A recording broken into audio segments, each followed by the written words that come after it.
The wind howled through the sleepy town of Cedar Hollow, rattling windows and carrying with it the smell of rain-soaked soil. The streets were empty, save for the flickering glow of a single street lamp at the corner of Birch and Willow. At the very end of Willow Lane sat a worn, two-story house belonging to Earl Whitaker, a 73-year-old widower known for his stubbornness and quiet ways. Earl had lived there alone since his wife's passing a decade ago. His only regular companion was a dog that neighbors never saw, a massive creature that Earl kept locked away in a reinforced kennel at the far edge of his backyard. People whispered about it, calling it the Beast or the Shadow Dog. The truth was, no one really knew what kind of dog it was. All they saw were glimpses.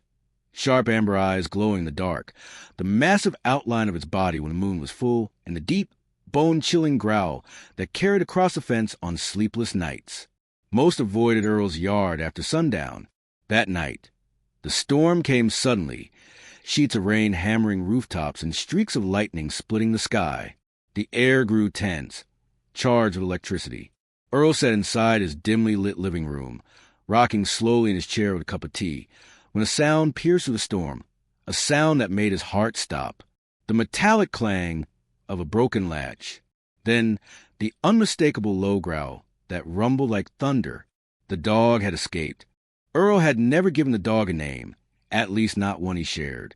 Some believed he had rescued it as a pup from a burned-out warehouse years ago. Others swore it was no ordinary dog, that had been trained by the military, a failed experiment in aggression. What no one disputed was a fear inspired. It wasn't just its size. Though at nearly 120 pounds of muscle and fury, it dwarfed most breeds. It was its eyes, those unnatural amber eyes that seemed too intelligent, too calculating. People said when the dog looked at you, it wasn't like being stared at by an animal. It was like being studied. And now, in the middle of the storm, the creature was free. Earl set his teacup down carefully, hands trembling. He could already hear it, claws scraping across the wooden porch outside.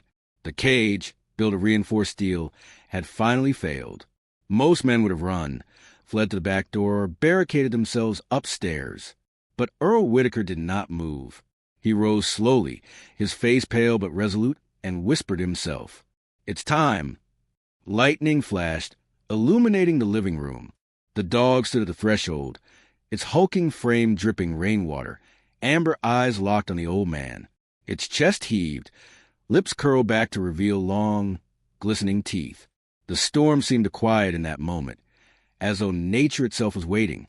Neighbors who later recounted the scene said they couldn't understand it. Why Earl didn't scream, why he didn't reach for a weapon, why he didn't even lock the door. He simply stood there as the beast entered, tracking mud across the floor, its low growl reverberating through the walls. And then Earl spoke. "You know who I am. You know what I did.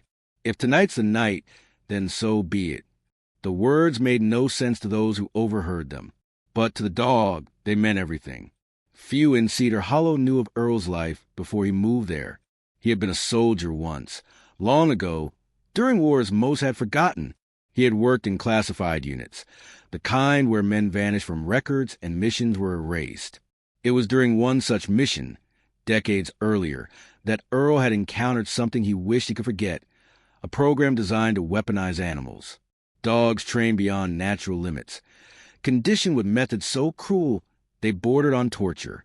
One dog in particular had survived when all others failed, a black-coated beast with amber eyes.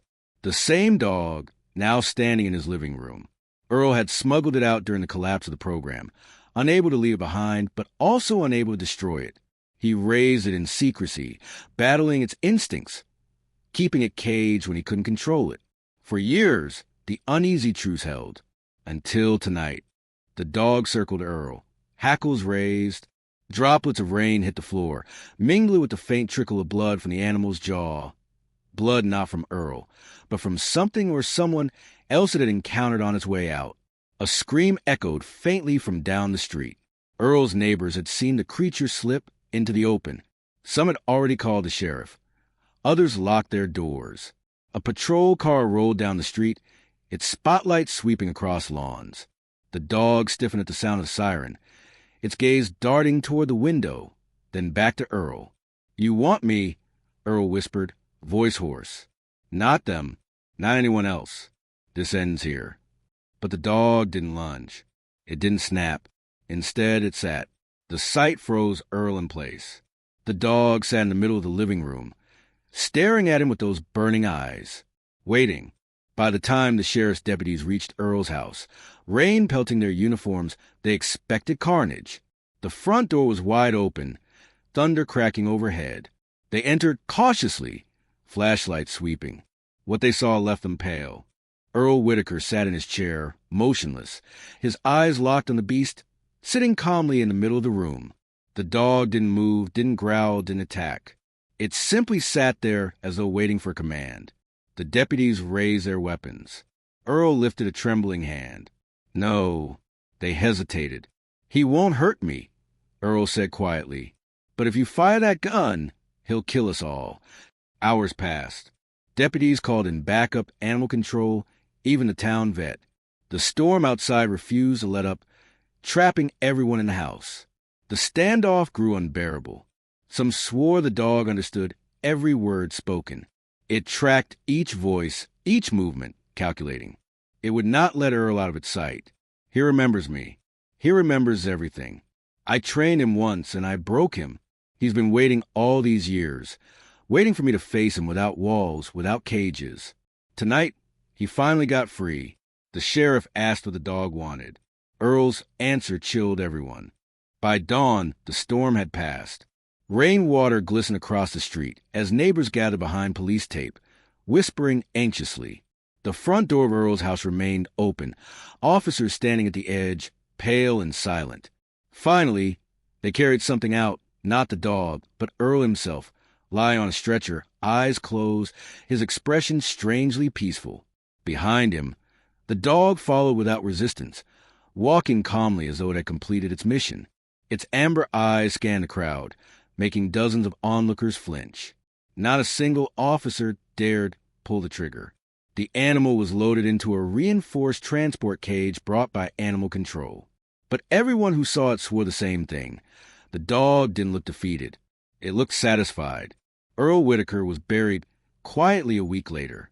Official reports claimed he had died of a heart attack during the storm. The dog was taken to an undisclosed facility, its fate unknown. But those who had been in that living room swore Earl hadn't died of natural causes. He had chosen not to run, chosen not to fight. In that silent confrontation, something passed between man and beast, something no one else could understand. The sheriff never forgot Earl's last words to him, whispered just before dawn. He's not a monster. He's my sin. And tonight, he came to collect. To this day, residents of Cedar Hollow say when the storms roll in and the wind rattles the old fences, they still hear it. The low growl of a beast waiting for the day it will be free again. And those who remember that night grow pale at the memory.